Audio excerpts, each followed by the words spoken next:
estaremos abordando el tema político electoral con dos muy interesantes expertos, analistas que nos acompañan en la mañana de hoy. Mauricio Alarcón, él es director ejecutivo de la Fundación Ciudadanía y Desarrollo, capítulo Transparencia Internacional aquí en Ecuador, y Decio Machado, él es sociólogo y consultor político. Pues ellos son nuestros dos invitados en la mañana de este domingo, con quienes vamos a dialogar. Estaremos también, como siempre, receptando todas sus inquietudes, sus preguntas, sus criterios, sus opiniones del tema que nos ha convocado en esta mañana. Y yo quisiera iniciar este diálogo con una lectura general de nuestros dos invitados respecto de este proceso extraordinario de elecciones que se desarrollará el 20 de agosto. Tenemos 7 candidatos, una candidata a la presidencia de la República, tenemos varios candidatos, cientos de candidatos para la Asamblea Nacional, muchos de ellos buscan la reelección, estuvieron ya en esta Asamblea Nacional que fue destituida por la muerte cruzada. Empecemos con Mauricio. Mauricio, muy buenos días, bienvenido, gracias por acompañarnos. Rosana, buen día, un gusto compartir este espacio con Decio y un saludo a nuestra audiencia de Voces Azuayas. Los ecuatorianos estamos frente a un proceso que no habíamos vivido previamente, no solo porque la muerte cruzada, mal llamada así, está desde la Constitución de 2008, sino porque es la primera vez que se activa un proceso de disolución de la Asamblea en todos estos años, 15 prácticamente, de vigencia de la Constitución actual. Esas condiciones extraordinarias creo que tomaron por sorpresa no solo a los votantes, sino a las instituciones y a las autoridades. Han puesto a prueba no solo el presupuesto electoral, la fuerza o la fortaleza de los organismos de control, me refiero específicamente a lo electoral, y también a los partidos y movimientos políticos. Pensaba un poco en general, viendo resultados, viendo acciones, y a pesar de todo lo negativo que podríamos hablar en este espacio de lo que está pasando, de la precampaña no controlada, creo que ha sido más bien, y parto de lo positivo, una prueba que ha logrado hacer que algunas organizaciones políticas demuestren que es posible hacer las cosas de manera distinta. Recordarán ustedes, Decio, Rosana, que en un proceso electoral anterior, no me refiero a las seccionales, que no son comparables, sino a las presidenciales de 2021, fueron terribles los recursos que se presentaron, no solo ante el Consejo Nacional Electoral, sino ante el Tribunal Contencioso Electoral. Recordarán ustedes incluso esa candidatura de Álvaro Noboa hasta el último momento, tratando de meterse por la ventana. Pues hoy, como tú ya lo has dicho, es apenas un recurso el que se mantiene pendiente. Se ha logrado hacer las cosas relativamente bien, demostrando, insisto, que se puede hacer todo esto de manera distinta. Después nos enfocaremos en los aspectos problemáticos y hasta negativos de este proceso extraordinario. Gracias, Mauricio. Decio, este proceso extraordinario, express, que estamos enfrentando como país, de alguna manera desnudado, algo que quizás ya veníamos viendo desde hace rato, ¿no? Pero es esa falta de organización, de consolidación, de fuerza de las organizaciones políticas, la falta de cuadros, de gente formada, preparada para poder enfrentar procesos de esta naturaleza. Es así que la única candidata que se pertenece al movimiento que la auspicia es la candidata del correísmo, Luisa González. Los otros 7 candidatos, ninguno de ellos se pertenece a ninguno de los movimientos, porque muchos están en alianza, que estarían auspiciando esta candidatura. Vemos que pese a haber sido una asamblea muy venida a menos, con un porcentaje de aceptación bajísimo ya sus últimos días, muchos de quienes estuvieron en esa asamblea están presentándose nuevamente en busca de una reelección y retornar a sus curules. Hay una serie de crisis, estamos enfrentando este proceso electoral en una crisis profunda de las organizaciones políticas. Bueno, buenos días, un saludo Mauricio, Rosana, a todo el equipo y a toda la audiencia. Yo creo que sí, ¿no? Yo creo que lo que se marca de alguna forma es la continuidad de lo que ya estábamos viendo, que digamos va subiendo escalones por momentos porque no hay mecanismos digamos, de solución o no se implementan, mejor dicho, mecanismos de solución estructurales al problema que tenemos. Y es un problema en el que realmente el Ecuador, en toda América Latina hay una crisis, digamos, del sistema de partidos, es decir, pero luego en el Ecuador es especialmente agudizada. Y esto se evidencia cada vez que hay un proceso electoral.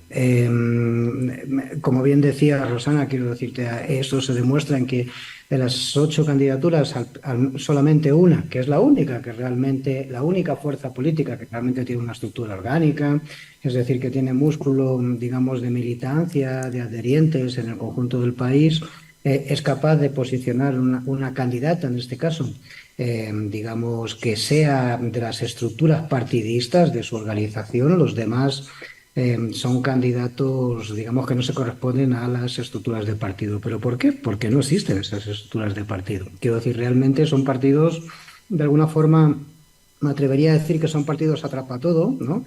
Utilizando un término que se ha puesto, digamos, de moda en los últimos años, que, digamos, como no hay un fundamento ideológico, no hay un fundamento, no hay una organización, es decir, son partidos que se activan cuando llegan los procesos electorales, pues evidentemente son puras tablas de surf, es decir, para poder subirte encima de la ola, ¿no? Y en este sentido yo creo que, de alguna forma, lo que vemos es eso. Creo que esto, además, se refleja muy bien recientemente, hace 2 días, se ha hecho público la última encuesta del Latino Barómetro, y creo que ahí, digamos, eso se refleja muy bien ahí, es decir, porque vemos cómo el Ecuador es el país, digamos, con los síntomas de agotamiento, es decir, más evidentes, digamos, del conjunto de países latinoamericanos con respecto al sistema democrático. No es porque él sea el que menos cree en la democracia, sino es porque el que mayor diferencia ha dado en este sentido, de pérdida de valor de la democracia, digamos, en los últimos años. Entonces, en este sentido, me parece que hay elementos que son muy preocupantes, que deberían formar parte, digamos, de las preocupaciones generales del gobierno, de las instituciones autónomas del Ejecutivo, del CNE, etcétera, pero evidentemente son lógicas que lamentablemente no forman parte, digamos, de la centralidad política nacional, ni de las agendas de las instituciones públicas ni del Estado, digamos, que tienen competencias en este asunto. En este sentido, yo creo que hay una voz de alarma, una voz de alerta, digamos, en referencia a lo que estamos planteando, Rosana, pero que yo creo que hasta ahora, en esta lógica de irresponsabilidad que caracteriza a nuestras autoridades, digamos, no encuentra eco, ¿no? Y solamente por terminar, yo creo que estos problemas además se van a agudizar de cara al 2025. Y voy a decir por qué. Y aquí termino. Estamos ante un gobierno que va a ejercer durante 1 año y 5 meses, donde no va a cambiar prácticamente nada, porque en 1 año y 5 meses no hay muchas posibilidades de hacer nada. El gobierno que llegue, es decir, podrá hacer 2, 3 cosas que, si le salen bien populistamente, le pueden situar mejor para las elecciones de 2025, pero evidentemente no hay ni tiempo. Es decir, dado los graves problemas que atravesalizan el país, no hay tiempo para solucionarlos, y vamos a volver a encontrarnos con una Asamblea Nacional que, bueno, es de presuponer que tenga, digamos, una importante bancada correísta, de la sensibilidad correísta, pero que al mismo tiempo va a seguir, digamos, reflejando un abanico de opciones múltiples, sin sentido, de candidatos llegados a última hora, que no responden a las estructuras partidistas y que no tienen un proyecto. Y por lo tanto, lo que vamos a vivir de alguna forma es lo mismo que hemos vivido anteriormente. Ni la Asamblea va a recuperar credibilidad, lamentablemente, esto es lo más presumible, ni el gobierno tiene tiempo para, digamos, estructurar propuestas, es decir, que puedan realmente reencauzar las graves crisis que atraviesa el país en un periodo tan corto de tiempo, y por lo tanto posiblemente la ciudadanía ecuatoriana, lo dejo como reflexión, en el 2025 todavía tenga más descreimiento al respecto del proceso electoral que hoy. Y digo esto porque hoy todavía el porcentaje de indecisos y el porcentaje de gente a la que le importa un pito, perdón la expresión, estas elecciones es tremendamente alto, y esto es muy preocupante en el país, ¿no? Ahora, Decio, yo quizás siempre me pregunto, y es importante también saber, ¿cuáles son las causas de este agotamiento y de esta situación que estamos viviendo ahora, que tú mismo ya la has detallado perfectamente? ¿Es responsable el Código de la Democracia? Hemos vivido un cambio generacional. Esto podría pasar también por ahí. ¿Somos responsables los electores? ¿Son responsables las organizaciones políticas? ¿Son responsables las autoridades? ¿O todos somos responsables?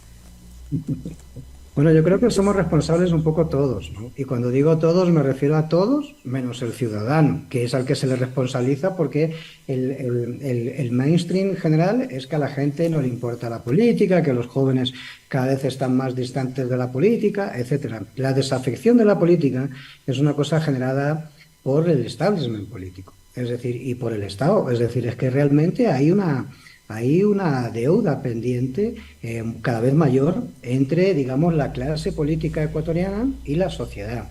Sobre las clases políticas en general del planeta a nivel global, pero me atrevería a decir que en nuestro país, y por centrar las cosas, el foco en el Ecuador, evidentemente hay una responsabilidad muy grande en este sentido. Se han hecho promesas que no se cumplen, es decir, los programas electorales son brindis al sol porque luego en la gestión de gobierno esos compromisos no se dan. Los mecanismos articulados en la democracia para poder combatir este tipo de lógicas que tienen que ver con la destitución, o sea, de los autoridades en el caso de que no cumplan digamos, los compromisos de gobierno, etcétera, o sea, no, digamos, no tienen funcionalidad, es decir, no se ejecutan, y no se ejecutan por decisiones políticas. Claro, la gente no es tonta, es decir, entonces yo creo que lo que la gente siente es que un mecanismo de participación donde te convocan cada 4 años no es un sistema legítimo de democracia ni de participación ciudadana. Los ciudadanos participarían si sintiesen que su participación realmente involucra, vincula, es decir, la toma de decisiones posterior.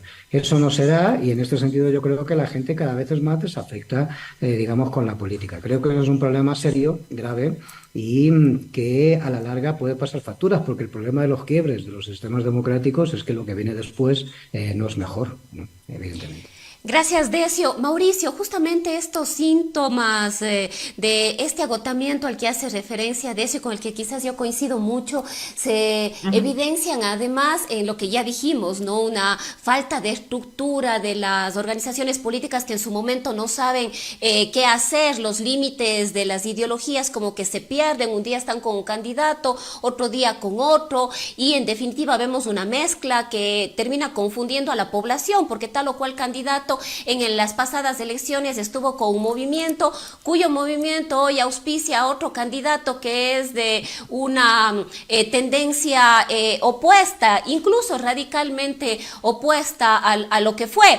Entonces esto genera sin duda alguna en los ciudadanos este descontento, esta desazón, esta apatía. Efectivamente el porcentaje es altísimo de gente a la que no solo que no ha decidido su voto, sino, como decía Decio, realmente no le importa el proceso electoral y que más bien el interés en este proceso electoral del 20 de agosto se ha concentrado en las consultas populares en relación con el ambiente, aunque esto ya lo abordaremos un poco más adelante. Pero lo que iba es que este agotamiento se refleja además en una campaña en la que los problemas sociales reales que estamos enfrentando ya no están en el debate y lo único que vemos es un candidato quizás fumando marihuana en un podcast, más allá de si estamos de acuerdo o desacuerdo. Yo muy personalmente no le veo un problema a eso, pero quizás no son los espacios. O vemos una candidata que se ha dedicado al baile en los distintos espacios, o vemos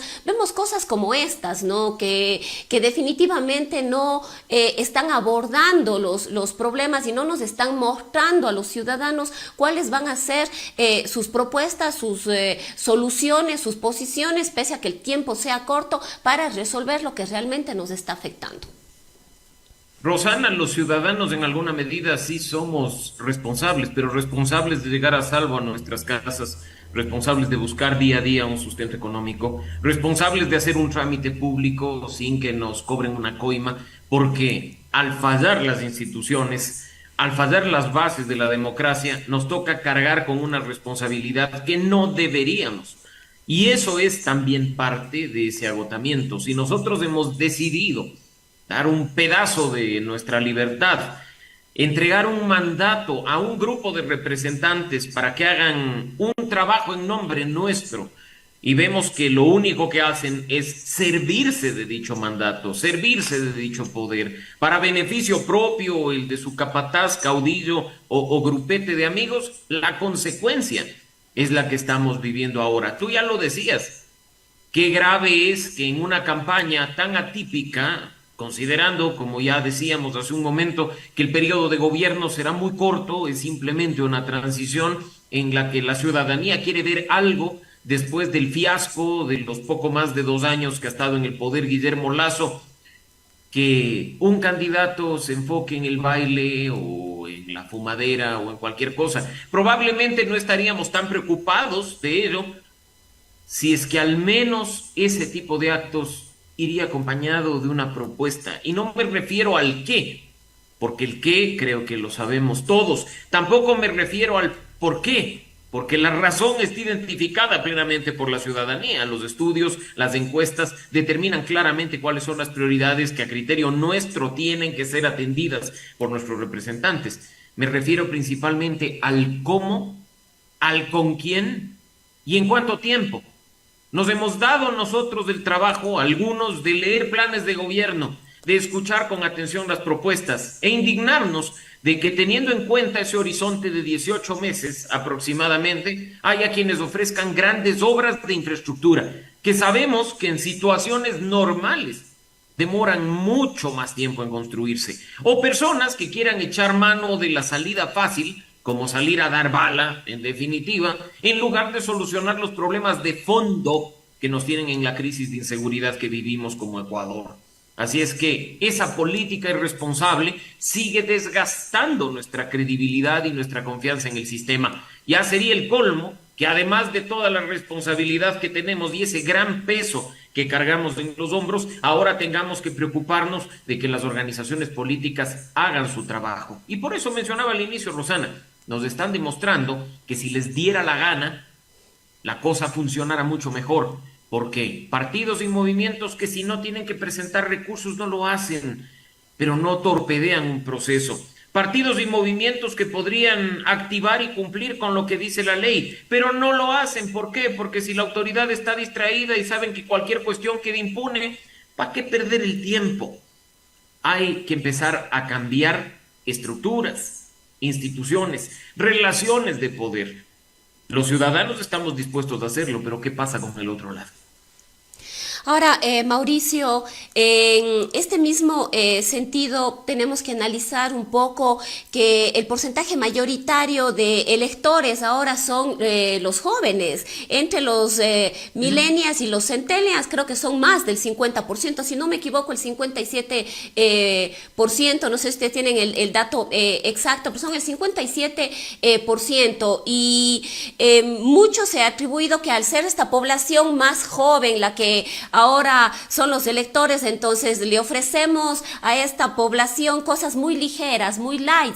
Hace no mucho hice en el proceso electoral anterior, justamente hicimos un programa bien chévere en la Universidad de Cuenca y conversamos con los jóvenes, con los estudiantes y las estudiantes de la universidad, y en definitiva ellos decían: ¿por qué piensan que nosotros no pensamos? ¿Por qué piensan que nosotros nos divertimos únicamente con un baile y eso va a ser la razón por la cual vamos a dar el voto? Nos están realmente subestimando, nos están maltratando, esta clase política nos está maltratando, y esa es una de las justificaciones, ¿no? Nos hemos abocado al TikTok, quizás Facebook ya quedó como para nosotros y un poquito más arriba, pero estas nuevas tendencias de espacios en los cuales están ahora los candidatos, porque pese a que inició la campaña electoral oficial para los candidatos a la presidencia, no hemos visto, al menos yo no he visto en los medios de comunicación tradicionales, propagandas dentro de la campaña electoral. Entonces quizás esto también vale la pena analizar, porque quizás los más jovencitos, los que tienen el voto de los 16, 17, 18 años,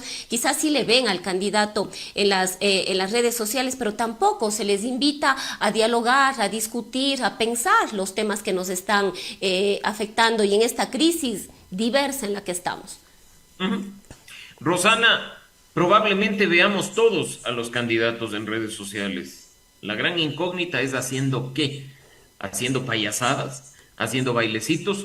Miremos a otros países donde la herramienta red social también está vigente y donde los candidatos con un poco más de madurez y responsabilidad transmiten mensajes vinculados con sus propuestas, con su plan de gobierno, con la ideología de sus partidos y movimientos políticos. Pero acá banalizan la política quienes se sirven de ella para llegar al poder. Y creen además, menospreciando la inteligencia del elector, que uno se va a decantar a rayar la papeleta porque monta bicicleta, porque baila salsa choque o porque se fuma un porro de marihuana. Y eso es de estúpido. Hay que decir las cosas de manera muy clara y hay que castigar con nuestro voto a quienes banalizan la política y a quienes nos irrespetan como electores. Si nosotros no ponemos un freno, el otro lado difícilmente va a frenarse, va a seguir haciendo las cosas pensando que todo está bien.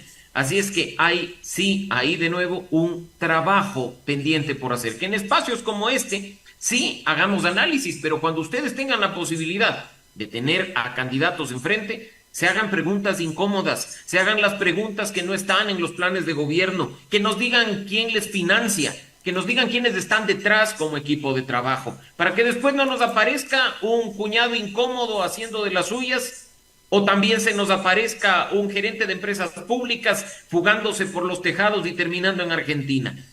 Es necesario empezar a poner los puntos sobre las IES y a exigir de quienes dicen ser nuestros representantes respuestas claras, independientemente de si tienes 16 años o tienes 65, porque el voto en el un lado y en el otro vale exactamente lo mismo.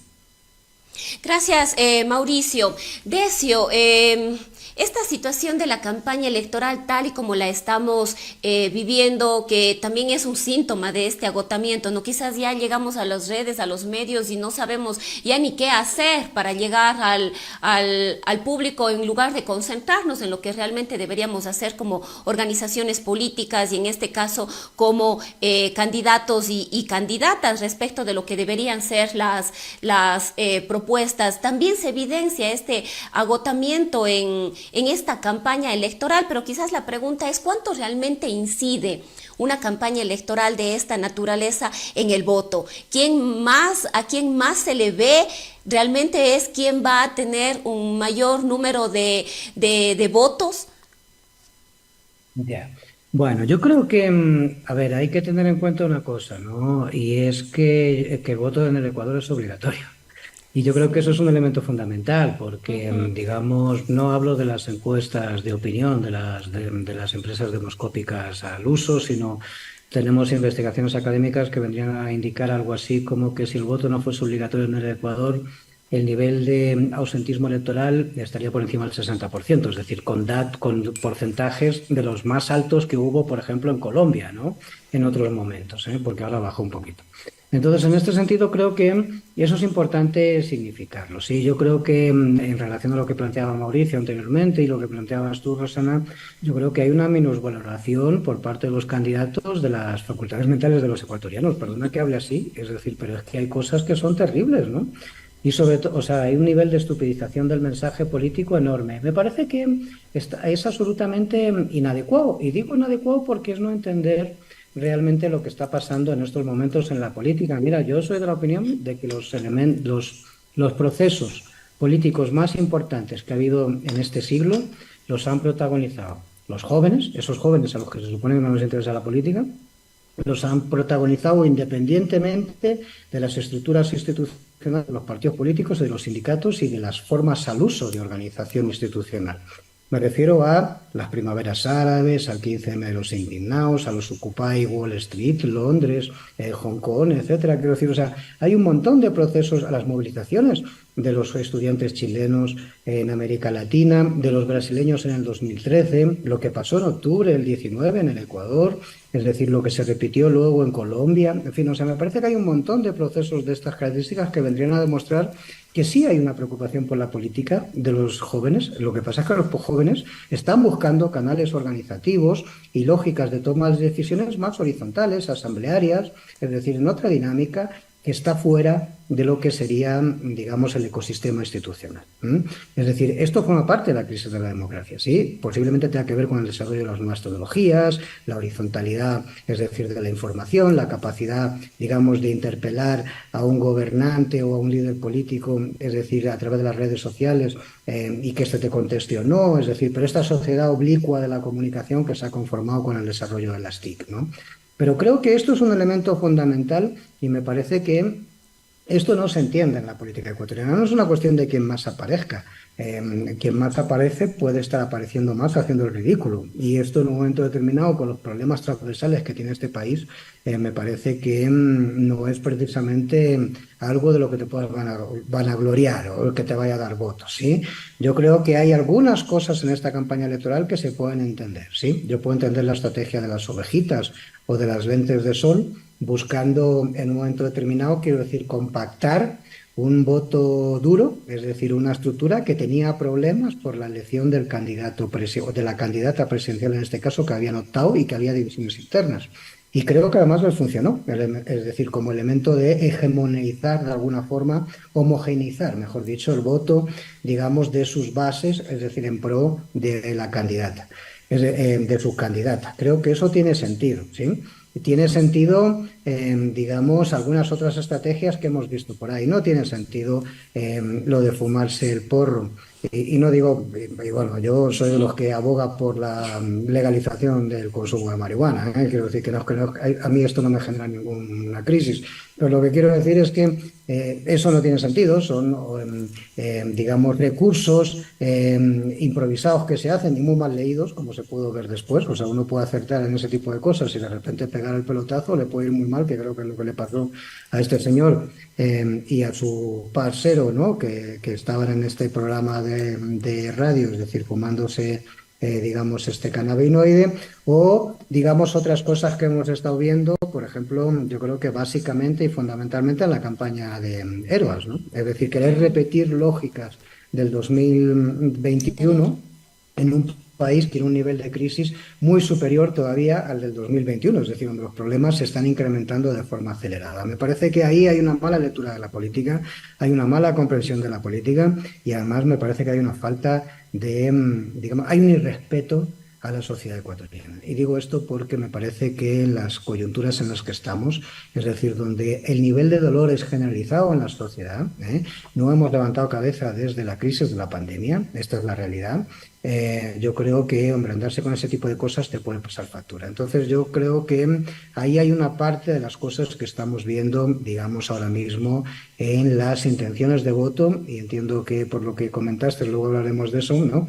Pero que, digamos, en las diferencias en las intenciones de voto que está habiendo en este momento, en este proceso electoral, al que se presuponía competitivo inicialmente, y que, bueno, pues en principio parece que podría no serlo y podría resolverse en la primera vuelta. Veamos, ¿no? Eso está en un veremos, pero evidentemente eso tiene que ver con un déficit, digamos, de las candidaturas, digamos, que estarían en el segundo pelotón y evidentemente de ahí para abajo. Uh-huh.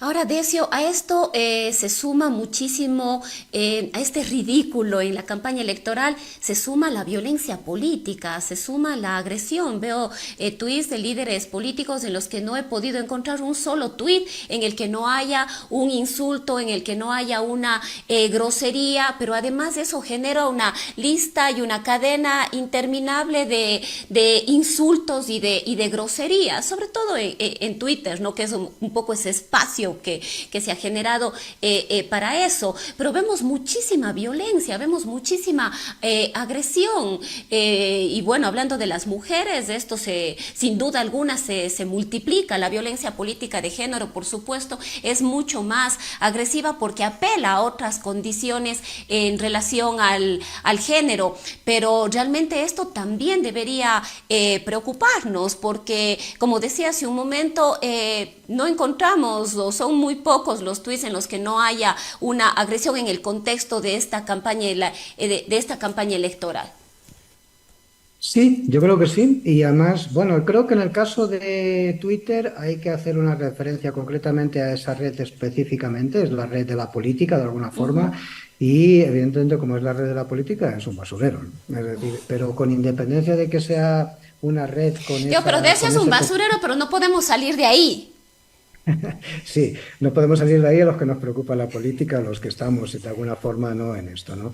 Pero lo que sí es cierto es que, digamos, hay que entenderlo, ¿eh? Fíjate, Twitter es la red que tiene la mayor diferencia en usuarios entre hombres y mujeres. El uso del Twitter es fundamental. 62% de los usuarios de Twitter, estos son estudios del propio Twitter, son de masculinos, es decir, son hombres, ¿no? Yo Hombres. creo que ahí de alguna forma se visualiza también el nivel de violencia, ¿no? Y de carga negativa que tiene eso. No voy a hacer aquí el discurso feminista, sino simplemente creo que es una cosa analítica, ¿sí? Es decir, eso me parece una realidad. Y en segundo lugar, yo creo que en esta campaña, efectivamente, bueno, hay algunas candidaturas que son especialmente... hay algunas candidaturas que han expresado mucha violencia en su narrativa, en su discurso, y hay otras que las han recibido. Lo voy a decir claramente. Es decir, la única candidatura de una mujer, es decir, con independencia de que se pueda estar de acuerdo o no con esos postulados políticos, es la que más violencia ha recibido en las redes sociales, y es una violencia que deviene fundamentalmente de esta lógica de estas élites tercermundistas, es decir, que desprecian que una persona haya podido educarse, es decir, saliendo de sectores más o menos de clase media baja, que sean madres solteras o que hayan tenido que estudiar, digamos, licenciarse más tarde, por consecuencia de que han tenido que afrontar. En lugar de ser un valor, eso, para algunos sectores, eso se convierte en el elemento sobre el cual ejercer de alguna forma descalificaciones. Yo creo que la estrategia del correísmo no es una estrategia, la estrategia electoral me refiero, ¿no? Del correísmo no es una estrategia especialmente muy novedosa ni que tenga muchas aristas así tácticas, pero lo que sí saben hacer bien es aikido, ¿no? Cada vez que tienen una agresión de estas características, yo creo que son capaces de sumar votos, ¿no? Y no se dan cuenta estos que les agreden, que incluso cada vez que hacen este tipo de agresiones contra la candidata, lo que les están haciendo es favoreciéndoles. Me parece que eso es un elemento. Y luego hay otra, por terminar, que me parece que es el reflejo de la antipolítica, que es la candidatura de Villavicencio, ¿no? Villavicencio es la candidatura de la antipolítica en este proceso electoral. Es la candidatura de los que no creen en la institucionalidad, es decir, y las candidaturas antipolíticas, la antipolítica tiene un discurso agresivo, como lo tuvo Trump, es decir, o como lo han tenido otros candidatos en otros lugares, como lo tiene el candidato de Vox, es decir, en España, hoy en elecciones, o como lo tienen, digamos, otros en otros lugares, Milei, etcétera. Me parece que, de alguna forma, lo que estamos viendo es eso, ¿no? Es decir, es una candidatura, digamos, que tiene un discurso de descalificación permanente contra el contrario, porque se construye y se legitima en base a un contrario que lo convierte en enemigo. Entonces, en este sentido, me parece, Rosana y Mauricio, que la cosa va por ahí. Esos son los dos elementos que yo fundamentalmente reflejaría, ¿sí? En contra de eso, me parece que hay otras candidaturas que han sido, digamos, más inteligentes, ¿no? Hay candidaturas que se preveían que pudiesen ser, digamos, estar en esta fractura correísmo-anticorreísmo, que sin embargo no han hecho referencia a eso durante toda la campaña electoral. Es decir, han estado en un estatus superior. Estoy pensando en la del doctor Sonenhorst, por ejemplo, ¿no? Que es una candidatura que se ha caracterizado por, digamos, no plantear digamos, un discurso agresivo con los correístas y está planteando que en lugar de la derecha o la izquierda, para el centro. Bueno, todo esto son estrategias electorales, pero lo que quiero decir en concreto es que me parece que, digamos, hay diferencias notables y que hay que verlas dentro del ecosistema electoral.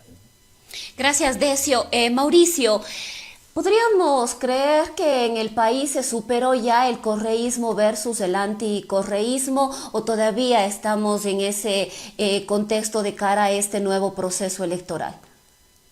Me encantaría, Rosana, decir que el país ha madurado tanto, que ha superado esa absurda polarización que nos hace tanto daño como ecuatorianos, pero no. Ya lo decía hace un momento Decio, el hecho de que algunas candidaturas no echen mano de ese discurso de polarización no quiere decir que el asunto se haya superado. Partamos además del hecho de que si hay en este país una estructura política sólida, consolidada a nivel nacional, con estructura, con base, con un voto duro que le asegura en este momento el paso a una eventual segunda vuelta, es el correísmo. El correísmo llegó para quedarse, independientemente de las siglas, porque ya hemos visto un cambio de siglas en 3 ocasiones, están ahí, están fieles, ya se consolidó el tema con las gafas, con los borregos, con toda la historia. El correísmo está ahí, como en su momento hubo velasquismo y nos duraron décadas los dirigentes velasquistas, las bases velasquistas, yo creo que ese fenómeno está acá. Pero estamos hablando de una tendencia política, ¿no? Ni siquiera de una ideología. Y las tendencias llegan y se quedan, se instalan. Y no es cuestión de estigmatizar, posicionar un discurso en contra de esas personas, entre comillas, cuyo único crimen es formar parte de una organización política. En buena hora por aquellos que dejan de lado este tema y prefieren hacer una campaña distinta, prefieren comunicar de mejor manera. Llegará el momento en que yo de nuevo espero en esa cuestión positiva que se haga una política diferente. Todo es cuestión de voluntad, que lamentablemente en muchos sectores no la hay, pero es posible. Y te digo que ya después se pase a la página. El correísmo es, correísmo se queda, y pues probablemente como pasó con el velasquismo, cuando muera Rafael Correa en unos cuantos años quedará superado, o será quizá como el roldosismo, que murió Jaime Roldós y 20 años después su cuñado, utilizando el membrete de Roldós, terminó llegando a la presidencia. No lo sabemos. Lo cierto es que la política, si bien se nutre de antagonismos y de polarizaciones, no puede hacer tanto daño socialmente hablando como separarnos a los ecuatorianos. El que quiere votar por Pedro, que vote por Pedro; el que quiera votar por María, que vote por María. Al fin de cuentas, somos ecuatorianos y el gobierno debería pensar en todos independientemente de la forma. Eso es lo que distingue el hacer política, eso es lo que distingue la ideología, la forma de hacer las cosas. Pero si todos además tenemos claro los problemas comunes que enfrenta el país, ¿para qué estar divididos? ¿Para qué estar polarizados? ¿Para qué jugar esa ruptura social que tanto daño nos hace, nos ha hecho y al parecer nos seguirá haciendo? Hay que dar la vuelta a la página definitivamente. Ahora, Mauricio, vamos ya con las encuestas. Ya empiezan a circular una serie de encuestas. Hemos tenido acceso quizás a las oficiales, a las más serias, pero sin duda alguna están muchísimas otras circulando por ahí. Las encuestas de Twitter, no te olvides de las encuestas de las encuestas de Twitter, las encuestas de WhatsApp también, las encuestas de WhatsApp también que están por ahí. Pero es importante esto porque nos dan ya una idea a los ecuatorianos y a las ecuatorianas que muchas de las veces hay un porcentaje, en todo caso ahí importante, que va a definir su voto no por quien considere quién es el mejor o la mejor candidata, sino porque no quiero que gane tal o quiero que gane tal. Entonces es para favorecer o no favorecer a alguien. Tenemos en la gran mayoría de encuestas, creo que ahí no hay al menos discusión, que quien está liderando las encuestas es la candidata del correísmo, que le dan desde un 22% hasta un 36%, me parece que vi en alguna de las encuestas, y por ahí alguna que decía incluso más del 50%. De ahí están disputándose el segundo lugar Otto Sonnenhösner, Yacu Pérez, en la mayoría de encuestas, pero hay otras en las que sería una disputa entre tres y se le incluye también a Fernando Villavicencio. Más de una vez ya hemos dicho y hemos insistido que las encuestas hay que tomarlas con pinzas, que son una fotografía del momento, es decir, lo que está en este momento o hace 2, 3 semanas no es lo que va a suceder el día de mañana. Entonces hay que tener muchísimo cuidado con esto, pero de una u otra manera continúan siendo determinantes en un proceso de elecciones. Rosana, partamos del aspecto general para aterrizar en el específico que tú dices. Una encuesta, más allá de ser una fotografía del momento, es un proceso que sobre la base de una metodología recaba información y datos de la ciudadanía y los publica. No es una cuestión, y por eso hacía mofa de la encuesta de Twitter y tú de la encuesta de WhatsApp, en la que a mi círculo de amigos le pregunto, ¿vas a votar por mí? Y todos te dicen que sí, dices, estoy ganando abrumadoramente, tengo el 90% de aceptación, y el uno que no se pronunció dijo porque lo estaba pensando. Hay mucho detrás de las encuestas. Segundo aspecto, en lo general, las encuestas también se equivocan. Lo acabamos de ver en Guatemala. La segunda vuelta se vive el mismo 20 de agosto de nuestro proceso electoral y las casas encuestadoras ni siquiera mencionaban al señor Arévalo. Estaba muy abajo como para tenerlo en cuenta y termina pasando a la segunda vuelta. Y podríamos hablar de este tipo de errores una y otra vez en América Latina y en el mundo. Así es que infalibles no lo son. Y el tercer aspecto de las generalidades es que al menos se tiene que actuar, en particular desde los medios de comunicación, con una gran responsabilidad en cuanto a la difusión de datos.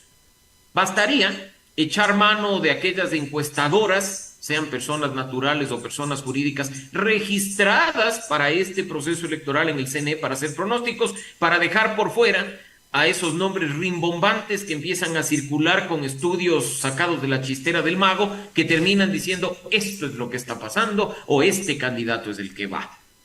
Lo específico que hay que tener en cuenta es que existe, y más aún en una sociedad polarizada como la nuestra, el fenómeno de subirse al carro del vencedor. Y esto particularmente va en cuanto a la oposición. Yo he escuchado, me imagino que Decio y tú también, a personas que dicen, todavía no sé por quién votar. Bienvenido el indeciso. Pero a continuación, estoy esperando a ver quién va segundo para parar al correísmo. El tema de la polarización. Por ello es que aparecen encuestadoras serias o no serias tratando de posicionar a quienes les pagan en ese segundo lugar. Como tú decías, el primer puesto no está en discusión, el segundo es el que está en disputa. Y aquí no vamos a decir quién va segundo o quién tiene chance o quién está creciendo, sino a la enorme responsabilidad, insisto, que hay de difundir con seriedad información y datos, sabiendo el impacto que pueden tener en el electorado. Y termino nada más con esto, Rosana, que es clave. No hay transparencia en las encuestas. Yo creo que hay que empezar a demandar no solo un registro ante el Consejo Nacional Electoral, sino un detalle de, por ejemplo, qué candidatos han contratado a esa encuestadora, de tal forma que sepamos que la información y los datos que nos entregan podrían eventualmente estar condicionados a un contrato y a la platita que les pagan. Gracias, Mauricio. Decio, respecto de las encuestas y los números que nos están mostrando, yo preguntaba esto hace un momento a Mauricio sobre el correísmo y el anticorreísmo, porque eso podría implicar que quien se está disputando el segundo lugar pudiera llegar a ser presidente de la República. Ahí se discute muchísimo la necesidad del sector del correísmo de ganar en una sola vuelta. ¿Va a ser esto posible? ¿No va a ser posible? ¿Cuánto pesa el anticorreísmo para que quien quiera que llegue en segundo lugar, sea Sonel Hosner, sea, bueno, quizás sí va a influir un poco quién sea el candidato? Sin embargo, ¿cuánto pesa el anticorreísmo en este momento? Yo creo que el anticorreísmo, o sea, la fractura o el clivaje correísmo-anticorreísmo ha perdido centralidad, ¿sí? Y voy a decir por qué. Primero porque el anticorreísmo, por un lado, digamos, ha funcionado durante años como el meeting point, digamos, un espacio de encuentro, digamos, de diversidades, ¿no? Ahí se encontraban desde sectores indígenas hasta la ultraderecha, ¿no? En este país, en sus contradicciones, porque además era una locura eso, quiero decirte, pero bueno, ahí se encontraban de alguna forma, y yo creo que eso ya no es así, ¿sí?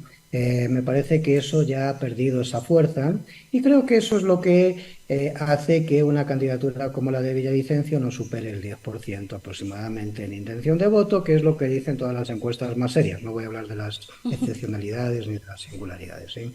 Es decir, si el anticorreísmo es el 10%, es decir, eso dejó de ser el elemento fuerza. Yo diría que si uno analiza las elecciones de 2021, por utilizar datos duros de cómo fueron los resultados y no hacer encuestas, ¿no? Digamos, solamente el voto de Yacu y Pérez y el voto de Herbas, que eran otra cosa, sumaban el 35% del voto válido. Si tú a eso le sumas otros partidos que tuvieron pequeños votos, superaban el 40%. Digamos, si esa gente no estaba en la fractura anticorreísmo, sino más bien estaba en la fractura, si me apuras, lo nuevo frente a lo viejo, ¿no? Que es otra cosa, ¿no? Más gramsciana, diría yo. Entonces, en este sentido, yo creo que, honestamente, que cada vez tiene menos fuerza este factor correísmo-anticorreísmo. Ahora, sí es verdad que en todas las encuestas, es decir, cuando tú le preguntas a la gente, oiga, usted, más allá de quien vote o no vote, es decir, ¿le gustaría que gobernase el correísmo otra vez? O sea, ¿quiere que vuelva el correísmo otra vez? Ahí el porcentaje de gente que te dice que no es mayor al que te dice que sí, sustancialmente mayor, ¿verdad? Entonces, en este sentido, me parece que ahí está el elemento, la estrategia esta de generar estas encuestas falsas o estas encuestas conductivas, vamos a ser amables con el término, digamos que de alguna forma lo que buscan es generar una cosa que nosotros en consultoría política llamamos técnicamente el efecto bandwagon, ¿no? Que es esto que hacía referencia Mauricio, que era el tema este del efecto de arrastre, ¿no? O sea, de arrastrar el voto a uno u otro candidato. Yo creo que sí hay un porcentaje de gente que va a esperar hasta el último momento para ver quién es el que podría entrar en segunda vuelta, si es que hay segunda vuelta. Pues yo no tengo tan No, claro, la ¿eh? O sea posibilidad que de que haya una sola vuelta es absolutamente real en este contexto. absolutamente real. Y te decía que yo creo que la estrategia natural del correísmo no es así como, digamos, un dechado de virtudes, es decir, pero sí aprovechan bien los ataques que se le hacen en contra, y yo creo que ahí se están equivocando estos sectores clasistas y elitistas de las élites ecuatorianas cada vez que ponen estos troll centers a atacar a la señora, a la candidata del correísmo, a Luisa González. Yo creo que ahí cometen un error porque lo que hacen es incrementarle medio punto, un punto, cosas de estas características. Entonces, en este sentido, lo que digo es que es posible que no haya segunda vuelta, también es posible que la haya, ajustadita, y si la hay, yo sí creo que, digamos, ahí va a depender mucho de quién entre en la segunda vuelta. Si te fijas, hoy el blanco de todos los ataques fundamentalmente es un candidato concreto. Hay candidatos que empiezan a demostrar signos de estancamiento. Yo creo que cuando estos errores de fumarse, digamos, estas cosas públicamente, etcétera, en una campaña electoral, son signos de agotamiento de una campaña electoral, es decir, se te está acabando el bagaje, ¿no? Ya no puedes mantener sistemáticamente el discurso en el mundo de lo que tiene que ver con la seguridad o cosas de esas características. Y yo creo que también hay, digamos, coyunturas que están actuando en contra de algunos candidatos que tuvieron muy buenos resultados en las elecciones anteriores. Yo creo que ya cuesta un poquito estancado, es decir, consecuencia de que, claro, los problemas centrales ahora mismo en el Ecuador no tienen que ver con sus expertices, y las causas, es decir, que defiende Yacu, no forman parte, digamos, del gran debate político en este momento, más allá de la consulta sobre el extractivismo, ¿no? Entonces me parece que ahí hay algunos elementos que les está pesando a algunas candidaturas, que hace que su comportamiento sea diferente a los del 2021, dejaron de ser los outsiders, digamos, las lógicas, o sea, las falencias, por ejemplo, en capacidad, es decir, para la gestión de herbas son cada vez más notables, cada vez que abre la boca el señor. Es decir, me parece que hay varios elementos que de alguna forma van haciendo que eso que era nuevo antes, es decir, hoy ya no tenga ese efecto. Y ahora, pues lo nuevo sería más bien los outsiders de esta campaña es Topic, más allá de sus errores. Y bueno, me parece que ahí hay elementos tal. Entonces, lo que digo en concreto es, ¿pesa el clivaje correísmo-anticorreísmo? Forma parte, digamos, de la política nacional, pero creo que cada vez pesa menos, también lo digo con honestidad, y creo que a los jóvenes de este país, es decir, no distinguen nada entre Correa y otros candidatos, también lo digo honestamente, es decir, me parece que ese sentimiento de que el correísmo es una cosa diferente al resto de la política ya no es así, por una cuestión fundamental: el correísmo dejó de ser antisistémico, el correísmo forma parte del sistema político ecuatoriano. Ahora, Decio, quizás vale la pena un análisis respecto de Yacu Pérez. ¿Podrá él repetir el fenómeno de las elecciones anteriores? La coyuntura quizás ahora es muy distinta, pero además en todo este contexto de lo que está pasando con el movimiento indígena, con el mismo Pachacuti, aunque Pachacuti oficialmente ha dicho que apoyará a Yacu Pérez Guartambel, Yacu ya no se pertenece a Pachacuti y hay una división importante dentro del movimiento indígena. Se ha dicho que los líderes, en este caso Leonidas Diza, estaría de la mano del correísmo, aunque él lo ha negado en sus distintas apariciones públicas, pero digamos, esta división del movimiento indígena y del mismo Pachacuti podría ya no contribuir para lo que fue ese fenómeno de Yacu Pérez en el proceso anterior. Pero además otro elemento que quizás valdría la pena alguna opinión tuya, Decio, es respecto de las encuestas, ¿no? Si Yacu Pérez podría llegar, pero quizás las encuestas no llegan a otros sectores a los que ha llegado Yacu Pérez, y eso fue un ejercicio muy interesante cuando Yacu Pérez ganó la prefectura acá. Él lo ubicaban entre el cuarto, el quinto lugar y terminó siendo prefecto, porque justamente estas encuestas no llegan a estas zonas, a estos espacios, sobre todo a la zona rural, que es a la que llegaría Yacu Pérez. Sí, yo creo que tú lo has dicho bien, Rosana. Yo creo que la pelea ahora mismo de entrar en una posible segunda vuelta estaría entre Pérez y Sonnenholz. O sea, eso es una realidad. Están en esa disputa y, digamos, hay que ver al final qué es lo que sucede ahí. Me parece que a favor de Yacu funcionan algunas cosas. Y, por ejemplo, tiene que ver con esto de la consulta. O sea, igual que decía antes, las causas que defiende Yaku no son las que en este momento ocupan la centralidad política. Hombre, decir que Yaku es un hombre experto en generar empleo en este país o en dinamizar la economía es una cosa que te cuesta como ver porque no forma parte de su imagen, ¿no? O que Yaku va a terminar con, digamos, las bandas delincuenciales en este país, pues claro, pues no forma parte de la idiosincrasia del perfil de Yaku Pérez, entonces te cuesta más verlo. Hay un cambio. Yaku Pérez ha cambiado el equipo de campaña, hay nuevos consultores en su campaña, han traído consultores extranjeros y eso es un síntoma, además que demuestra que se ha leído internamente en la campaña que había problemas y ahora si te das cuenta hay un posicionamiento, una imagen de que Yaku es un estadista, o sea, han cambiado la lógica para, digamos, de alguna forma hacer creíble que Yaku puede solucionar los problemas de este país. Me parece que eso es una parte de la estrategia, es decir, hay otra parte que también te diría que en el subconsciente colectivo de la sociedad, que no le preocupa nada a la política, que está preocupada de otras cosas, de cómo paga el colegio de sus hijos o el uniforme o cómo cubre las necesidades de su familia, para la gente el constructo mental sigue siendo que Yaku Pérez es el Pachacuti.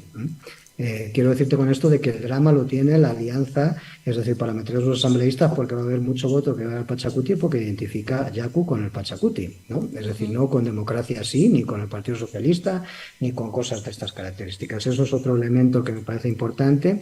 Y el tercer elemento que significaría sería que, bueno, de alguna forma, y en contra de Yaku, o como hándicap en contra de Yaku, hay un elemento también que es fundamental. Yaku manejó muy bien los simbolismos del indigenismo durante el 2021. Manejó muy bien eso porque esta lógica del indígena, desde el indígena enfrentar las injusticias sociales estaba muy bien, ¿no? Es decir, y le valió, o sea, le posicionó muy bien, pero creo que eso ahora se vende peor efectivamente por los conflictos internos dentro del movimiento indígena. Yo no sé, no me atrevería a decir que ISA, a no ser que vayamos a una segunda vuelta, es decir, el sector del movimiento indígena que representa a Leónidas Issa apoya el correísmo. Ahora mismo no creo que sea así. Es decir, si hay una segunda vuelta y eso está enconado, pues habrá que ver qué decisiones toman, ¿eh? Es decir, pero lo que sí digo es que evidentemente no apoya a Yaku Pérez. Y esto es una singularidad, porque el movimiento indígena siempre llega a sus congresos, a sus convenciones, a sus debates políticos internos y a las elecciones electorales siempre con conflicto. Pero tiene una capacidad, digamos, característica, y es que ante el voto se conjunta, es decir, y vota uniformemente. Y eso lo hemos visto siempre. Esa es una cosa que nos cuesta más entender a nosotros, es decir, pero forma parte, digamos, de la idiosincrasia digamos, de lo sociológico dentro de la política, digamos, en el mundo indígena. En esta ocasión me parece que esto puede que no se dé así, ¿eh? Sería una singularidad digamos, con perspectiva histórica lo que ha pasado anteriormente, habrá que ver, pero esto creo que le afecta a Yaku y posiblemente esto también tiene que ver con esta cosa de que Yaku no esté claramente en el segundo puesto, sino más bien disputándolo con otra candidatura diferente en este momento. Mauricio, quisiera yo avanzar en otro tema relacionado con este proceso electoral que es el debate. Hemos hablado un poco de las encuestas, cuánto pueden realmente incidir en la decisión del electorado. Ahora, desde hace unas elecciones atrás, es obligatorio que se realice un debate en el que participen de manera obligatoria todos los candidatos que se están presentando. Ahora el Consejo Nacional Electoral ha hecho algunos cambios a lo que va a ser este debate, les ha dado mayores posibilidades a los moderadores para poder guiar y conducir este debate para que los candidatos y la candidata efectivamente respondan lo que se les está preguntando. Será un debate que dure más o menos unas 3 horas, se ha dicho. ¿Cómo ves tú esta posibilidad? ¿Cuánto aporta? Personalmente creo que un debate es importante en cualquier condición que se dé, porque nos permite a los ciudadanos al menos verles a los candidatos planteando sus propuestas, exponiendo sus propuestas, pero cuán importante en esta coyuntura actual va a ser este debate y sobre todo cuán determinante. ¿Alguien realmente con base en el debate dice sí, no, por este ya no voto o ve, esta es una una buena posibilidad que no había yo cachado durante la campaña electoral y que quizás podría ser mi opción. Será quizás, Rosana, la primera vez que tengamos en mucho tiempo un debate. Lo que hemos visto en procesos electorales anteriores ha sido cualquier cosa. Un foro de candidatos, una entrevista colectiva, pero debate no. Y creo de nuevo que no hay que insultar la inteligencia de la gente. Un debate probablemente sí ayuda a muchos a tomar una decisión, más aún cuando poco o nada se ha dicho durante la campaña respecto del cómo y el con qué tratar las problemáticas prioritarias de la ciudadanía. Que haya la posibilidad de repreguntar, que haya la posibilidad de ser incisivo. Respóndame la pregunta, responda a lo que le está preguntando el otro candidato. Es lo propio, es lo óptimo de un debate. No quiero tampoco sobredimensionar las expectativas porque ya sabemos lo que puede pasar, ya lo hemos visto en debates, por llamarlos así, anteriores, pero hay una gran oportunidad de que al fin se pueda al menos contraponer ideas de los distintos candidatos frente a la ciudadanía. Detalle no menor, candidato que no asiste al debate obligatorio queda fuera, por decirlo de alguna forma, en caso incluso de ser electo. Lo acabamos de ver con la decisión del Tribunal Contencioso Electoral con el alcalde de Portoviejo, un tribunal contencioso que además en primera instancia estuvo dispuesto a hacerle perder una dignidad a una persona que no asistió al debate no porque no le dio la gana, sino porque estaba en terapia intensiva en un hospital producto de un acto de sicariato. Pero así de absurda es la forma en la que a veces se aplica la ley. Así ese detalle de esa sanción que está establecida en el Código de la Democracia, creo que hace pensar a muchos, especialmente a aquellos que tienen opciones, de efectivamente asistir y comparecer ante la ciudadanía con todo. Ahora, ojalá también, del lado ya de los candidatos, haya un debate de altura, haya un debate respetuoso, haya un debate de ideas y de propuestas, no de ataques, porque ya todos sabemos quién es quién, no necesitamos que nos lo restringen en la cara durante estas más de 3 horas, y el resultado, esperemos, sea en beneficio del país, definitivamente. Ahora, tal y como está concebido el debate, hemos podido ya conocer a través de los medios de comunicación esta posibilidad de pregunta, de repregunta. Quizás una de las inquietudes que hay es si esto se va realmente a convertir en un debate de propuestas o un espacio para los ataques. Pero eso es lo que decía hace un momento, Rosana, dependerá de los candidatos. Yo me temo que viendo las actitudes de campaña de algunos de los 8, el debate no sea decirle al país, esta es mi propuesta y se contrapone a la del señor X porque se debería hacer esto de una manera distinta. Hay campañas que están, y ustedes lo mencionaban incluso, el tema de Twitter específicamente, denostando, descalificando, agrediendo, y creo que podría repetirse ese tipo de actitudes. Ya lo hemos visto en otros espacios de debate, lo vimos en las seccionales. Y mira particularmente lo que fue el debate de candidatos a la alcaldía de Quito, que quienes se enfrascaron, no te olvides que hubo 2 bloques de debate por la cantidad de candidatos, quienes se enfrascaron en ataques personales, recibieron el rechazo de la ciudadanía en redes sociales, qué impropio, qué inadecuado, y más bien aquellos que incluso recibiendo ataques se limitaban a presentar propuestas, terminaron bien posicionados. Incluso quien ganó el debate y le ayudó en mucho a crecer en las encuestas, el hoy alcalde de Quito, Pavel Muñoz, que más allá de coincidir o no ideológicamente, supo vender su plan de gobierno, supo decirle a Quito, mira, esto es lo que voy a hacer por la ciudad. Ah, pero el señor correísta y los correístas roban. Sí, pero yo vine a exponer mi plan. Usted tiene derecho a expresarse, pero yo voy a hacer esto, yo voy a hacer esto, yo voy a hacer esto. Y eso fue bien visto por el electorado y terminó poniendo a esa persona en el poder de la capital. Gracias, Mauricio. Decio, sobre el debate presidencial que se va a desarrollar el día 13, como decía hace un momento, el CNE o esta comisión de debates más bien ha hecho una serie de observaciones, una serie de cambios con la intención, sin duda, de mejorar este espacio de cara al proceso del 20. Bueno, yo creo que efectivamente, o sea, yo creo que un debate de 3 horas en este momento en este país no van a ser muchos los que lo vean, la verdad. Quiero decir, voy a empezar por ahí, Veremos el lamentablemente, principio para y que ya. vamos a ser 4 psicópatas los que nos comamos eso de 3 horas ahí, entre ellos yo, quiero decir, pero lo que quiero decirte en concreto es que no creo que la gente esté para eso.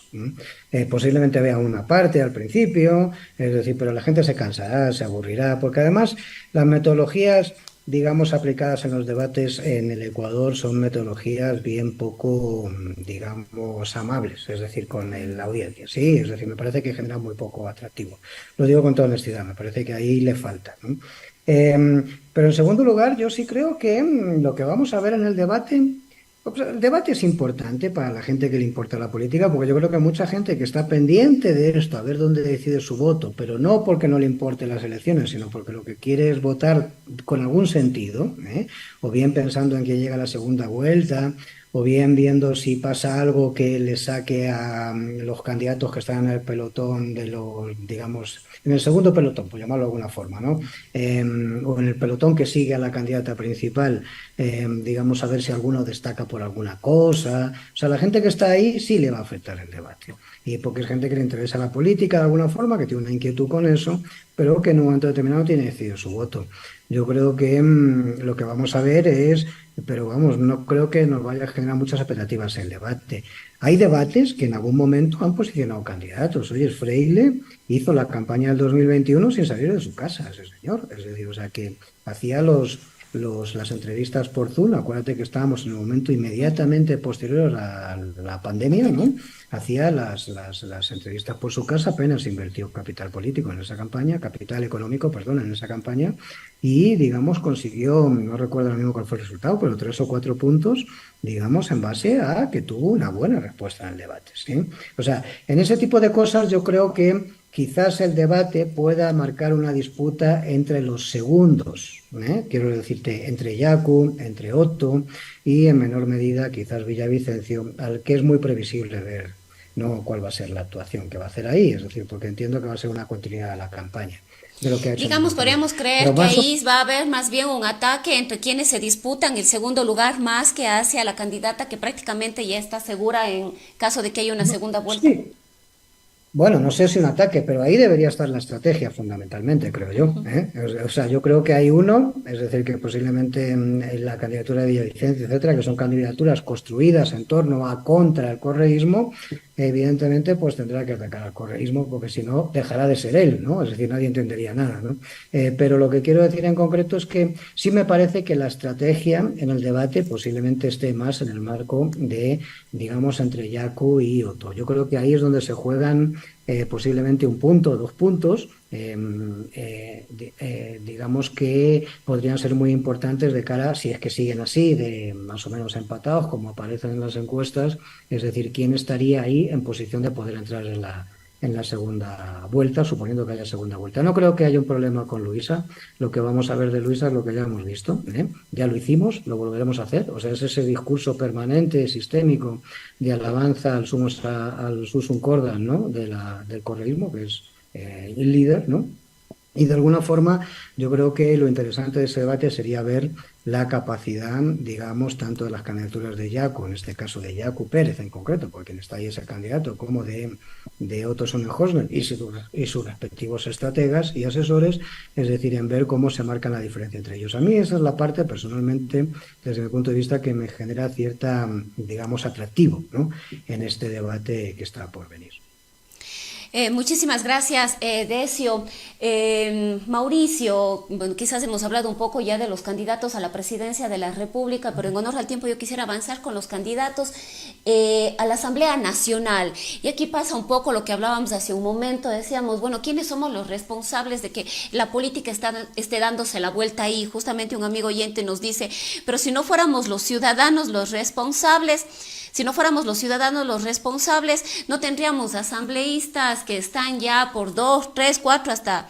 Bueno, aquí nos dice el amigo oyente hasta 10 periodos, pero es decir que la gente volvemos a votar por esta gente o asambleístas que estuvieron en la última asamblea y que ahora están de candidatos o candidatas, pero por otros movimientos, no por quienes les auspiciaron en la primera asamblea o en la participación anterior. Nos corresponde a nosotros, ahí sí, premiar o castigar con algo tan importante como el voto a aquellas personas que intentan representarnos. Y voy a citar un ejemplo que no es aplicable para Azuay ni para Pichincha. Guayas, tú tienes a un personaje que decía que el sueldo de asambleísta no le alcanzaba ni para una semana. Una persona que ya había militado no en una, sino en varias organizaciones políticas, que recibe el rechazo del Partido Social Cristiano, que era el que lo apadrinó en la asamblea que fue cesada, y que ahora intenta regresar a la Asamblea Nacional por un partido político antagónico que incluso, ustedes recordarán, Centro Democrático estuvo aliado con el correísmo que tanto él dice criticar. ¿Qué tiene que hacer el votante de Guayas?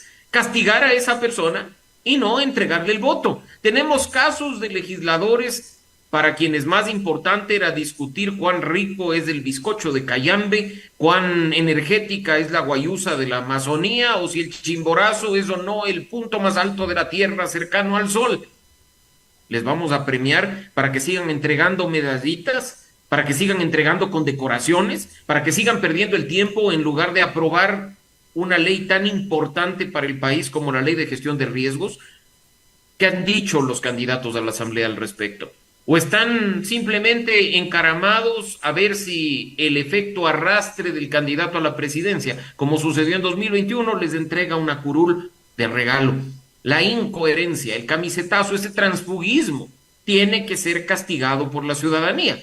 Y claro, hay algunos que van más periodos en la Asamblea, no porque la Constitución lo permita, porque tú sabes, la reelección está limitada por la Constitución vigente, sino porque vienen haciendo de la política un modus vivendi con las constituciones anteriores. Y de nuevo, usted premie a quien haya hecho su trabajo, castigue a quien se burla de su representación y simplemente, ahí sí, hagámoslo con seriedad. Démosle al voto el valor y la importancia que tiene para el país. Gracias, Mauricio. Decio, respecto de la Asamblea Nacional y los candidatos y candidatas que tenemos, además de esta pregunta que nos hacemos también es, tanto en el caso del presidente o presidenta que vayamos a tener y de los propios asambleístas, vamos a estar en un año y medio de campaña adicional, pensando ya en el 2025. Bueno, yo creo que quería hacer un apunte sobre lo que planteaba Mauricio, porque yo ahí discrepo un poquito, y es porque creo que es que no hay mecanismos para sancionar a los candidatos. Es decir, las listas son cerradas y por lo tanto, digamos, lo que hay es un efecto de arrastre del voto del candidato presidencial. Es decir, hombre, es muy difícil que alguien diga, oye, yo voy a votar por Yacu, voy a decir cualquier cosa, ¿no? Y voy a votar la lista de Son Hosner, a asambleístas, ¿no? O sea, como que no tiene mucho sentido eso, ¿no?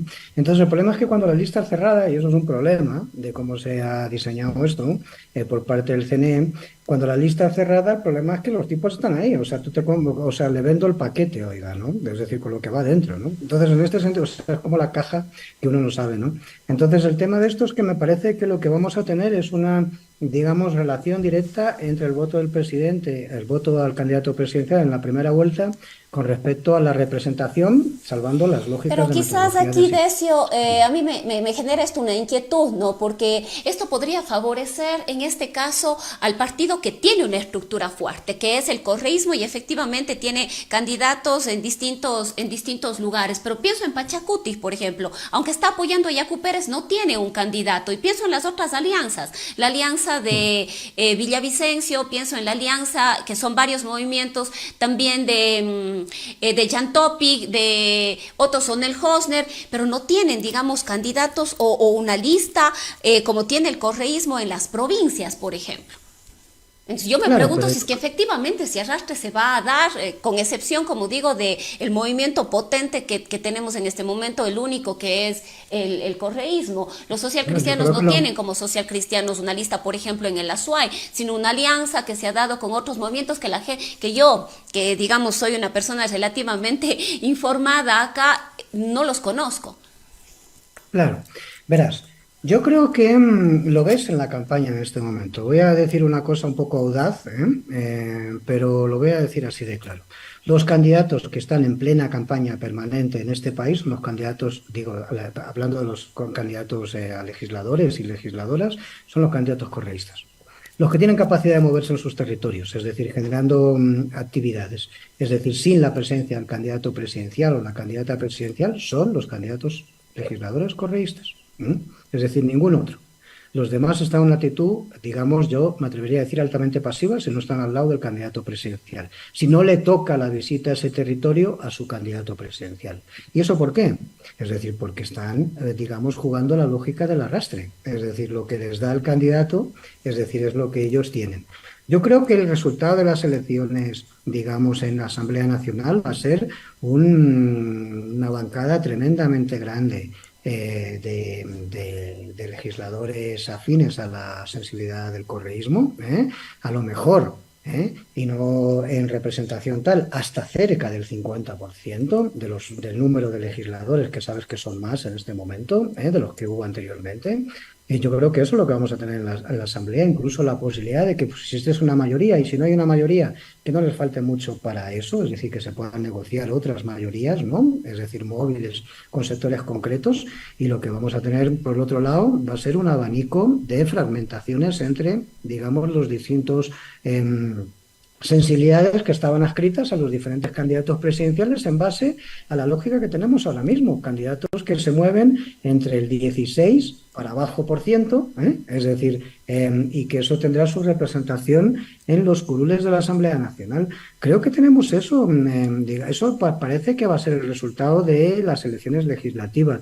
Consecuencia de esto es que, digamos, seguiremos viendo una asamblea de las que hemos visto anteriormente.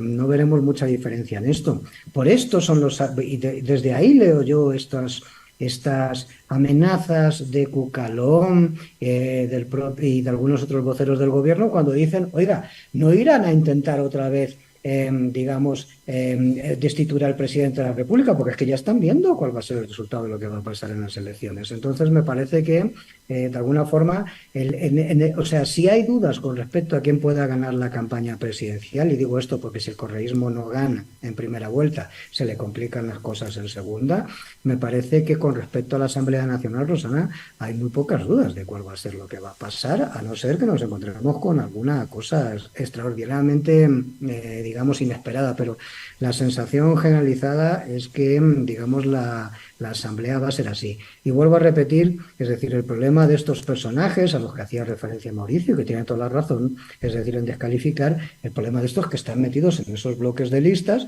y, por lo tanto, o sea, no hay una forma de que tú digas, mira, a este señor yo no le voy a dar mi voto. Es decir, vas a votar la lista del candidato tal, sobre todo con el nivel de desafección que existe entre la sociedad y la clase política en este momento. Muchísimas gracias, Decio. Y quizás en estos últimos minutos quisiera yo hablar sobre la consulta popular, sobre las consultas populares.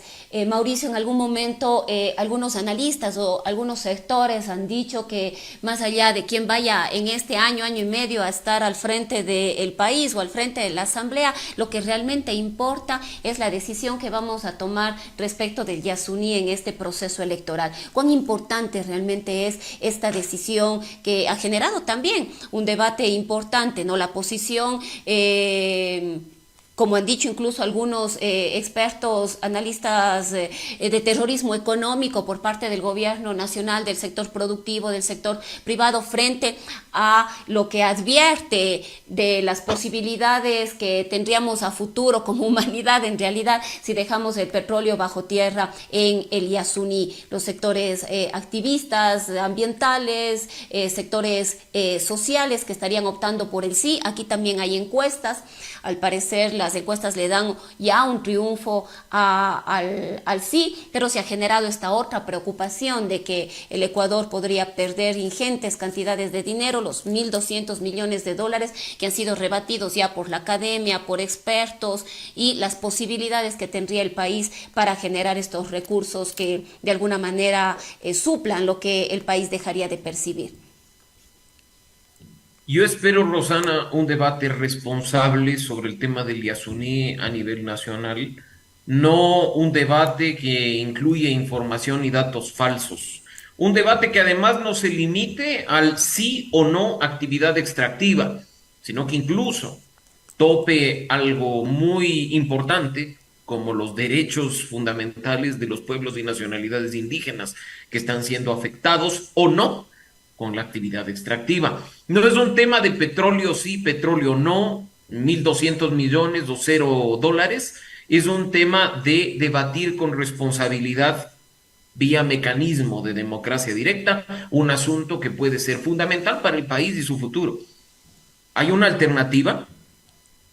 El país, me refiero a los gobernantes, han planteado una salida a la no dependencia del petróleo en materia económica.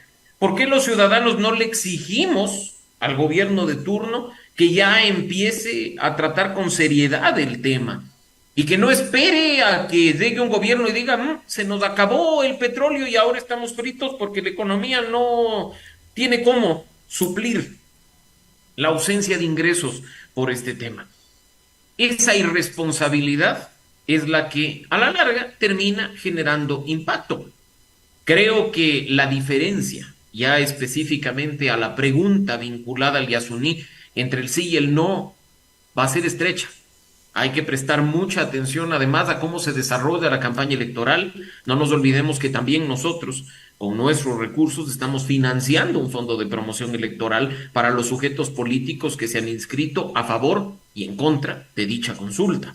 Así es que veamos cómo se da el tema, pero por lo pronto, que en espacios como este, al igual que lo mencionaba respecto de la política, empecemos a topar la profundidad de la decisión, la importancia de lo que está por decidirse, con elementos que no están en el radar de la discusión en este momento y que tienen que ser tratados de manera seria.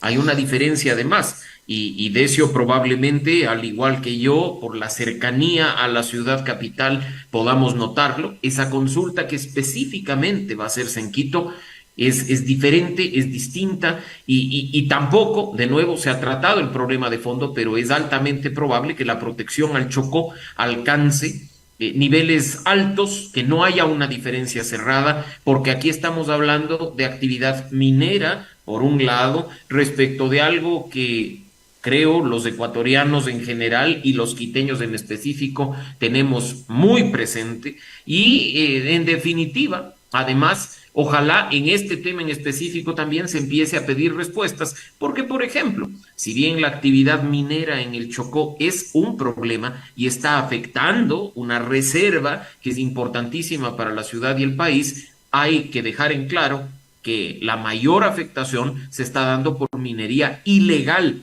independientemente del resultado. Sí, no, nulo, blanco, lo que sea, va a seguir ejerciendo. Así es que más allá, insisto, del resultado de la consulta, necesitamos controles, necesitamos respuestas específicas de las autoridades, no solo para hacer respetar la voluntad del pueblo manifestada en las urnas, sino sobre todo la protección integral de estos sistemas que son vitales para el país y para el mundo.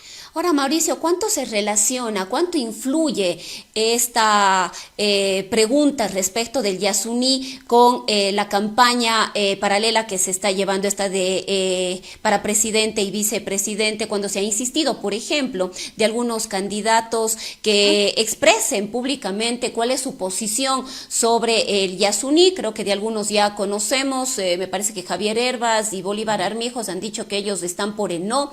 Bueno, Yacu Pérez es indiscutible que está por el sí, me parece que Otto también está por el sí. A los otros candidatos no les hemos escuchado. Personalmente yo no he tenido la posibilidad de conocer cuál es su posición respecto del Yasuní, pero además, en caso de que gane el sí o en caso de que gane el no, ¿qué es lo que van a hacer? porque de ahí parte un modelo económico o el poder, la posibilidad de repensar un nuevo modelo económico para el país. Es importantísimo tener respuestas de los candidatos cuando hay temas tan trascendentales por el mecanismo de democracia directa. Yo dudo de aquellos que no quieren decir si están a favor o están en contra. Dudo de aquellos que no tienen una posición clara, porque el país necesita saber qué opinan sus representantes en uno u otro tema, las razones las que tú has mencionado. Al inicio era uno solo el candidato que se había referido al tema del Yasuní. Y ya lo decíamos hace un momento, no es que esto va a influir en la decisión final de los ecuatorianos que tienen como top 3 de prioridades la inseguridad, la crisis económica y la corrupción, pero sí podría en alguna medida marcar la cancha respecto a si esa persona llegue al poder, qué va a pasar con el resultado de la consulta, la forma en la que se aborde el resultado y la implementación del resultado definitivamente varía entre una opción política y otra. Gracias, Mauricio Decio. Sobre la consulta popular del Yasuní y la del Chocó andino. Este es un tema fundamental y muy importante acá en la provincia de La Suaya, que hemos vivido ya 2 consultas en las que más del 80% de los azuayas se han pronunciado, en este caso a favor del agua. La consulta que se dio en el cantón Girón, la consulta que se dio aquí en la ciudad de Cuenca para defender los páramos. Tenemos algunas mineras aquí en el sector de Quimsacocha y en Río Blanco fundamentalmente, que son quizás los temas más polémicos, aunque tenemos muchos problemas en cuanto a minería. Y este tema ambiental, podríamos decir inclusive que las consultas que se han dado aquí en Cuenca han sido un ejercicio y un ejemplo para lo que se está desarrollando ahora en Quito con esta consulta por el Chocó andino. Pero es importante, en la medida en lo que le consultaba también a Mauricio, cuánto puede influir o incidir esta consulta en el proceso de las elecciones generales. Mira, yo quiero empezar indicando que los que hemos estudiado esta sociedad ecuatoriana, ¿no?, en profundidad, por lo menos durante los 10, 15 años últimos, te digo, si hay un elemento que es singular en el Ecuador es que la sociedad en general, digamos, pese a que no se movilice mayoritariamente a favor de temas ambientales, tiene una sensibilidad ambiental. Las y los ecuatorianos se declaran, por ejemplo, que están dispuestos a, digamos, perder algo en lo que tiene que ver con lógicas económicas respecto a defender la riqueza natural del Ecuador. Y esto es muy importante porque esto significa un nivel de conciencia, es decir, sobre dónde está la riqueza fundamental del Ecuador y su proyección de futuro, que no te creas que otros pueblos la tienen, a pesar de que tengamos déficits en otras cuestiones. A mí esto me parece como muy interesante. Segunda cuestión que me parece importante indicar es que, sinceramente, creo que hay un error de planteamiento estratégico terrible por parte del oficialismo, digo el gobierno, y los sectores corporativos, energéticos y extractivos en general, digamos, con respecto a la consulta, y es que cuando han llamado a sus voceros, a los medios de comunicación, a ponerlos ahí, lo que nos estamos encontrando es que son los representantes del 1% los que discuten con los jóvenes ambientalistas y los pueblos indígenas. Es decir, los representantes del 1%, unos señores con los bigotes así recortaditos y con unas barrigas más o menos hinchaditas, es decir, fundados en sus ternos de Armani, es decir, son los que van a la televisión a decirnos que vamos a una lógica de terrorismo económico. Mira, Rosana, Mauricio, es decir, este país va a cerrar este año con la gestión del ASO con 4.000 millones de dólares de déficit fiscal, 1.500 millones más de los que cerró Lenín Moreno, Es decir, ha sido, a pesar de que tengamos a un ministro de Economía que se pasa el día en las redes sociales alardeando de que ha hecho una gestión, digamos, tremendamente eficiente. El servicio de deuda de este país empieza realmente a pagarse, todo lo que nos estuvimos entrampando durante la pandemia, que fue un proceso global, comienza a pagarse a partir del 2024 de verdad. Es decir, y creciendo hasta el 2026. En el 2026 el Ecuador estaba pagando el 9% de su PIB, así lo han negociado, el doble de lo que gasta en salud y educación, quiero decir, en servicio de deuda, algo que evidentemente no va a poder hacer y que va a tener que renegociar. Y además de eso, es decir, tenemos a expuesta un fenómeno del Niño que habrá que ver con qué, digamos, intensidad, es decir, y con qué nivel de impacto viene. Tal. Ahí están los problemas económicos del Ecuador, no en el Yasuní. ¿sí? Entonces me parece que hay un debate internacional, global, mundial, es decir, donde hay un acuerdo además en que, digamos, tenemos la necesidad de hacer una transición ecológica, de que el modelo de desarrollo es insostenible, es decir, y que una economía moderna del siglo XXI es una economía verde y sostenible, ¿no? Y ambientalmente amable con el entorno natural.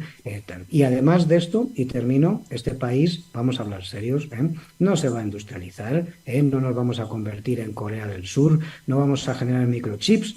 Es decir, ni por mucho Yachai, que está bien el proyecto, a mí, vamos, yo soy un defensor del Yachai como proyecto de conocimiento, es decir, la economía del conocimiento en el Ecuador generaría en torno a 30.000 puestos de empleo. Esto es un país de servicios, es un país fundamentalmente que debería apostarle al turismo. Eso significa apostarle a su mayor riqueza, que es el ambiente. Y yo creo que ahí hay un fondo del debate que estos señores, es decir, no terminan de esos sectores empresariales, de esos representantes del 1% de las élites económicas del país, no terminan de entender. Entonces, en este sentido, me parece que se lo han puesto muy fácil a la consulta. Creo que el resultado está más o menos demarcado. Y, de alguna forma, me parece que eso es bueno para el país. ¿Y creo que tiene afectación sobre las elecciones? Pues no lo tengo claro. Y voy a decir por qué. Una, porque yo creo que el movimiento que defiende el sí a la vida le ha marcado diferencias a lo que tiene que ver con lo político, es decir, ha puesto el límite con tal fin de que eso no sea usable por candidatos políticos. Yo creo que de ahí, de alguna forma, aunque Yaku se declare, es el único candidato que claramente se declara a favor del sí en la consulta del Yasuní y del Chocó, de alguna forma lo hace con prudencia para no enfrentarse con los sectores ambientales que están fuera de las estructuras políticas y que están planteando otro tipo de luchas que tienen que ver con los movimientos sociales. Eso me parece interesante. Y creo que los candidatos que han dicho que no, es decir, que no solamente Servas, también lo ha dicho Luisa González, es decir, lo ha dicho públicamente, el propio Correa, etcétera, es decir, que ellos están en contra de la extracción en base al combate contra la pobreza, todo este tipo de cosas. Yo creo que de alguna forma, bueno, están teniendo un gran nivel de honestidad y creo que hay otros candidatos que, evidentemente, quien no se manifiesta es que está a favor del sí, pero entiende que decir que está a favor del no, pero entiende que decir que está a favor del no no le beneficia y, por lo tanto, lo que dice es que respetará, es decir, la decisión del pueblo ecuatoriano. Y a mí hasta me parece bien. Respeten la decisión del pueblo ecuatoriano. Es decir, si ese es el compromiso de los candidatos, es decir, bueno, pues no tienen por qué necesariamente manifestarse a favor o no de esa consulta, pero sí dejar claro que lo que se decida en las urnas el día 20 de agosto con respecto a el Chocó andino y el Yasuní debe ser respetado, que no se busque ninguna trampilla legal, algún vacío tal o alguna interpretación ilegítima, digamos, de las normativas legales para desautorizar eso, que fue lo que hicieron años atrás para no permitir que esta consulta se hiciese cuando se tenía que haber hecho en su momento. Me parece que eso es lo más importante que me gustaría reseñar al respecto, Rosana. Muchísimas gracias, Decio. Y bueno, hemos llegado ya al final. Yo quisiera darles un minutito a cada uno a manera de conclusión respecto de este proceso electoral. Estaremos acudiendo nuevamente a las urnas del 20 de agosto. Mauricio. Los ecuatorianos tenemos que ir a las urnas debidamente informados. Si ya tenemos espacios en los que se pregunta a los candidatos el qué hacer, el cómo hacer, si ya tenemos la posibilidad de revisar sus planes de gobierno a través de la página web del Consejo Nacional Electoral, si ya podemos a través de una simple búsqueda de internet ver sus listas de legisladores del primero al último, podemos tomar una decisión, no voy a decir ni buena ni mala, pero al menos sustentada, informada, responsable. No dejemos que otros decidan por nosotros.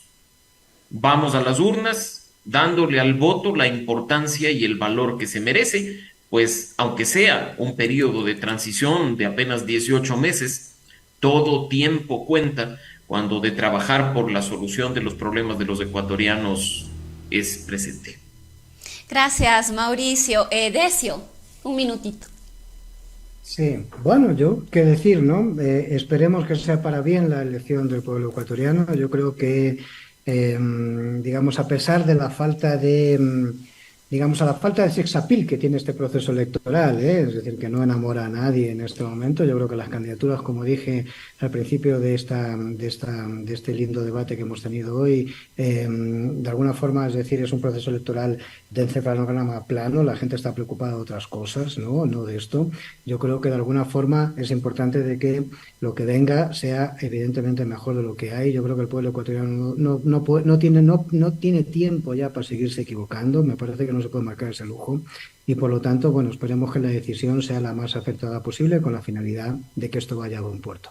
Desde mi punto de vista, yo creo que llamaría la reflexión a algunos elementos que tienen que ver con ciertas improvisaciones en el proceso electoral. Es verdad que es anómalo, que es extraordinario, que se ha hecho en muy corto plazo. Son las elecciones, digamos, más cortas de la historia del Ecuador, pero al mismo tiempo me da la sensación de que sobre las elecciones existe un halo de sospecha permanente, consecuencia de la falta de capacidad de las organizaciones, fundamentalmente la institución rectora de la democracia en el Ecuador, que es el Consejo Nacional Electoral, digamos, de demostrar solvencia, es decir, y transparencia en este proceso electoral. Esperemos que todo vaya a buen puerto, es decir, y que de alguna forma gane quien gane este proceso electoral, otras candidaturas no tengan, digamos, argumentos sostenidos, es decir, para poder cuestionar un proceso electoral hecho de una forma tan, digamos, rápida, tan, digamos, veloz, con falta de preparación y con presupuestos limitados como la que nos forzó el actual presidente de la República, es decir, pues, por intereses personales y no por el interés del país. Muchísimas gracias, Decio. Bueno, con esto vamos llegando al final. Tenemos ya que despedirnos, agradecerles inmensamente a Mauricio Alarcón. Él es director ejecutivo de la Fundación Ciudadanía y Desarrollo, capítulo Transparencia Internacional aquí en el Ecuador. A Decio Machado, sociólogo, consultor político, ambos conocedores, investigadores de la política por muchos años. Así que esperamos haber contribuido, como siempre, el objetivo de nuestro programa es ese, haber contribuido con mayores y mejores elementos de juicio para que cada uno de ustedes pueda conocer más y tomar las mejores decisiones.